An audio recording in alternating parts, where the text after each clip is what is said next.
अब हम इस रहस्यमयी कहानी को एक नई गहराई में लेकर जा रहे हैं, जहां सिर्फ अंधेरा नहीं बल्कि सदियों पुराना भुलाया गया सच छुपा है। पेश है साया, एक रहस्य की परछाई, एपिसोड 11, जो छुपा था सदियों से। दरवाजा खुलते ही एक तीखी ठंडी हवा तीनों को पीछे धकेल देती है। आरव, अनया और नैना एक दूसरे का हाथ पकड़कर उस अंधेरे कमरे में कदम रखते हैं। कमरे में सिर्फ एक चीज है, पुराना लकड़ी का मंच जिसके चारों ओर दिए रखे हैं, और उस मंच पर एक पुराना पोथी। नैना धीरे से आगे बढ़ती है। पोथी के पास पहुंचते ही सारे दिए अपने आप जल उठते हैं। अनया पोथी खोलती है। पहला पन्ना, त्रिकाल त्रयी, 3 जन्म, एक रक्त, एक उद्देश्य। अगर ये त्रयी एक स्थान पर एकत्र हो तो द्वार खुल सकता है। आरव पढ़ता है। ये हम तीनों की बात हो रही है। नैना सिर हिलाती है।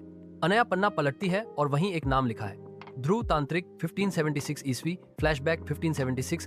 राजस्थान की एक गुप्त तांत्रिक सभा में एक पुरुष ध्रुव एक रिचुअल कर रहा है। वो कहता है, मुझे 3 शुद्ध आत्माएं चाहिए, एक अग्नि से जन्मी, एक जल से, एक आकाश से, तभी मैं काल को रोक सकूंगा।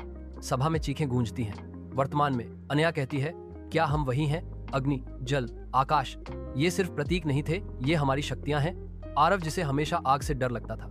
अनया, जो पानी में डूबने से बची थी बचपन में। नैना, जो हवा की तरह दिखती और गायब हो जाती है। तभी पीछे से आवाज आती है, शाबाश, तुम सबने सच्चाई जान ली। अब सिर्फ एक चीज बाकी है, त्याग। तीनों पलटते हैं। वही रहस्यमय आदमी, चेहरा अब साफ है। वो है ध्रुव तांत्रिक का वंशज। उसके हाथ में वही चाबी है और एक काला पत्थर जो अजीब तरह से धड़क रहा है। वो आगे कहता है, अगर त्रयी तैयार है तो द्वार खोलेगा और मैं अमर हो जाऊंगा तुम्हारी कीमत पर। दीवारें कांपती हैं, हवेली की नींव हिलती है और मंच के नीचे से एक गहरा खड्डा खुल जाता है।